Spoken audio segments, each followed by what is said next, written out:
శ్రీకర్ అయితే వాళ్ళ నాన్నకి ఒంట్లో బాలేదని వస్తూ ఉంటాడు. అలా వచ్చిన శ్రీకర్‌ని కమల్ చెయ్యి పట్టుకొని లోపలికి తీసుకొని వచ్చేసరికి అక్షయ్ షాక్ అవుతూ ఉంటాడు. "ఏంట్రా ఏం నువ్వు చేస్తున్నది? నువ్వెందుకు వచ్చావని?" అక్షయ్ గట్టిగా అనేసరికి వంటగదిలో ఉన్న అవని అయితే బయటికి వచ్చి చూస్తూ ఉంటుంది. ఇక శ్రీకర్ అయితే "అన్నయ్య నాన్నని చూసుకొని వెళ్ళిపోతాను" అనంటే "అవసరం లేదు ఆగు" అని శ్రీకర్‌ని అక్షయ్ అయితే ఆపుతూ ఉంటాడు.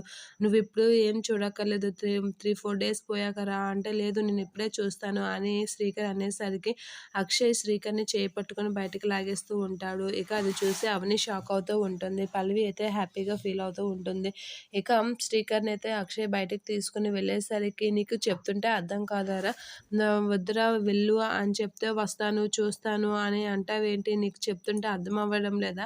నువ్వొచ్చి చూసి ఇక్కడ మాకేం చెయ్యక్కర్లేదు" అని అక్షయ్ గట్టిగా అనేస్తూ ఉంటాడు. ఆ మాటలకి అవని షాక్ అవుతూ ఉంటుంది.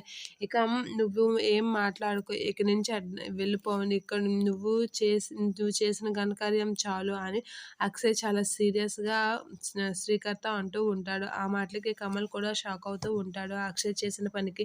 ఇక అక్షయ్ అయితే శ్రీకర్‌ని అక్కడి నుంచి బయటికి గంటేస్తూ ఉంటాడు. అలా గెంటేస్తున్న శ్రీకర్ అయితే అప్పుడే వచ్చిన పార్వతి గుడి నుంచి వచ్చిన పార్వతి దగ్గర పడుతూ ఉంటాడు. అలా పడగానే పార్వతి ఒక్కసారిగా షాక్ అవుతూ ఉంటుంది. ఇక అవని కూడా అయ్యో! అన్నట్లుగా అక్కడి నుంచి ఇదవుతూ ఉంటుంది. ఇక పార్వతి అయితే అక్షయ్‌ని చూసి చాలా బాధపడుతూ ఉంటుంది. ఇక అక్షయ్ ఏం చేయలేక తలదించుకొని బాధపడుతూ శ్రీకర్ అయితే అక్కడి నుంచి వెళ్ళిపోతూ ఉంటాడు. అలా వెళ్ళిపోతున్న శ్రీకర్‌ని చూసి పార్వతి అయితే చాలా బాధపడుతూ ఉంటుంది. అవని కూడా అలా బాధపడుతూ చూస్తూ ఉంటుంది.